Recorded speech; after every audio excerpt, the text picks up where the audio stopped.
are too special to be hurt by anybody. This must get into you. It has to get into every part of you.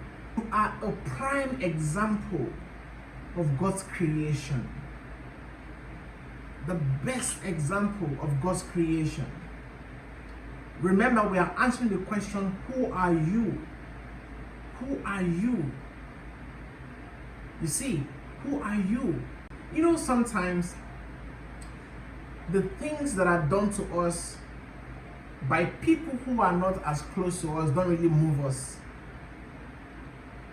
You see, but those who are really close to us, when they do the same things or even lesser, then it hurts us. Because you think, you should know me. So even when they have a misconception, no, you didn't expect that. If everybody thought that way, I didn't think you should think that way. No, they can think that way. It makes no difference. But don't let that define you. Because remember, they did not create you. You see, it doesn't matter who, your children, they didn't create you. It makes no difference how close the person is. Their opinion is not God's opinion. I remember someday, someone very close to me many years ago made a statement to me. And it hit me. You know when something hits you very hard. So I was returning to my accommodation and I was thinking about it. No one ever said that to me before. But this person was so close. I worked closely with this person. When I got into my room, I said, no. God's word doesn't say that about me. No. So the person said something in the line of, being foolish or acting, not even being foolish, acting foolishly, something like that. So I said, no. God's word says I'm wise. No, I'm not foolish. See, and before you know it, I was just dancing in my room. I said, no. I'm not, no, I'm wise. You see, so it makes no difference. Think about it. This was somebody I held in high regard. But once what was said was not consistent with what God had said, I moved higher. I transcended that person's statement. I said, no, what matters is God's opinion of me. And God says I'm wise, so I'm wise. I'm full of wisdom. It makes no difference what somebody thinks about it. I am just too wise. And I was excited and jumping everywhere. And it just dissolved. It just fizzled out. Held no grudge against the person. It just fizzled out. Because I got a hold of a higher opinion, God's opinion. Let me ask you a question. What can somebody really do? How much can someone really give? How much can they really be there for you enough that will surpass what God already did for you? Really, how much can they really do?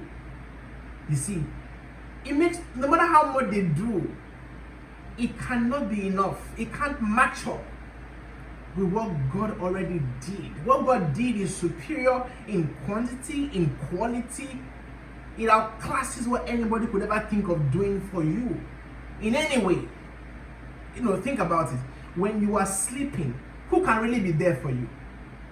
Even if you had a guard, but the guard is awake, you are sleeping, you are in another realm.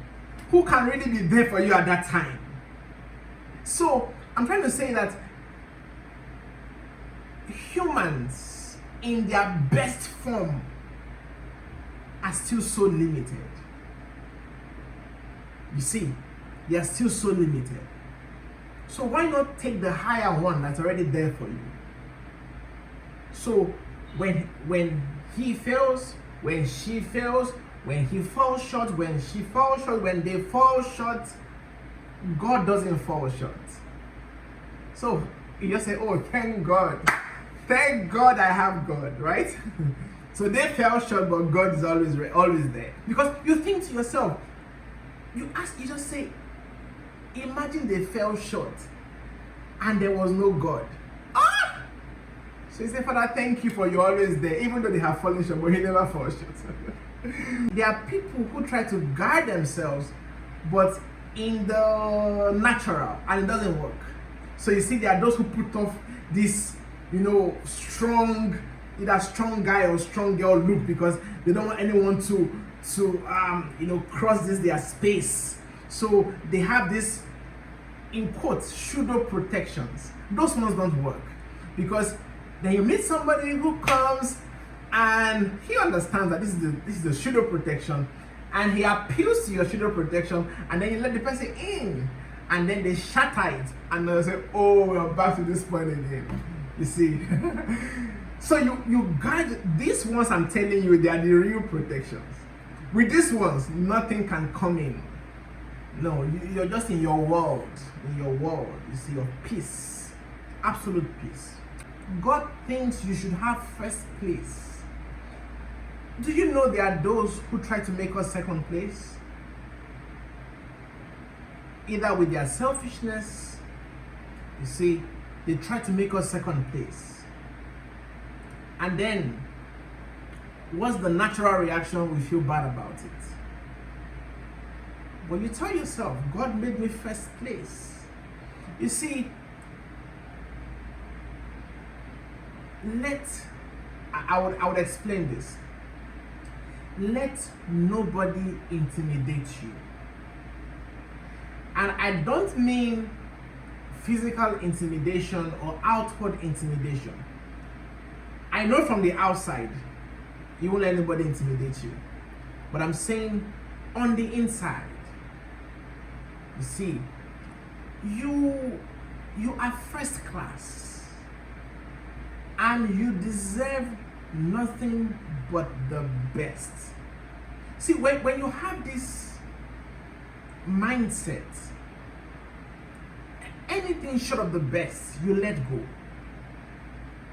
Because sometimes if people hold on to mediocrity, you're holding on to something, okay, or someone, or a relationship, and you're thinking, I don't want to let this go. I hear that a lot, and it's very common. If I let go, I'm not sure what will happen next. I'm just thinking, come on, you are first class. First class? First class? You will only be identified and picked up or connected to another first class. You see, there's self-esteem and there's self-confidence. What I'm sharing with you right now is self-esteem. Because self-esteem is from inside out. Self-confidence is from outside in. In self-esteem, it is the understanding of who you are. So, even if for example, right? If I went to a place and everyone there had a certain kind of skill that I did not have, I can never feel intimidated. Never. I know who I am. Do you know what I have that you don't have? So this is my consciousness. So I'm not intimidated. I'll learn it, and then I'll even get better than you guys. So just give me some time. So I'm not mind that I don't know it now, but I'll learn it. So it's self-esteem. No intimidation. No intimidation. It is not connected to what you have on the outside or what you can do on the outside. Do you know what I'm trying to say? It is a makeup of your being from the inside. Self-confidence, on the other hand, is from outside in. Okay? It is connected to what you can do or what you have. You see? So you see this guy who is very good with programming or coding on the computer. So when it comes to IT, he's so confident. He wants to talk because this is my field, So you can't beat me to it. So he is confident in that skill. But then when it comes to another skill, he's quiet because he doesn't know much about it. You see? Or look at this person who is so confident because of his bank account. He knows how much he has in the bank.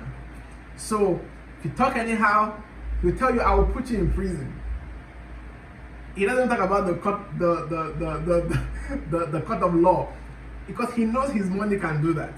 So he is confident in his money.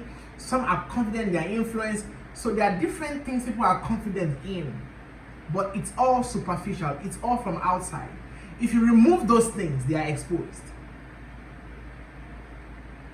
So imagine the guy who is, who has a lot of money. If the money is taken from him, he is exposed.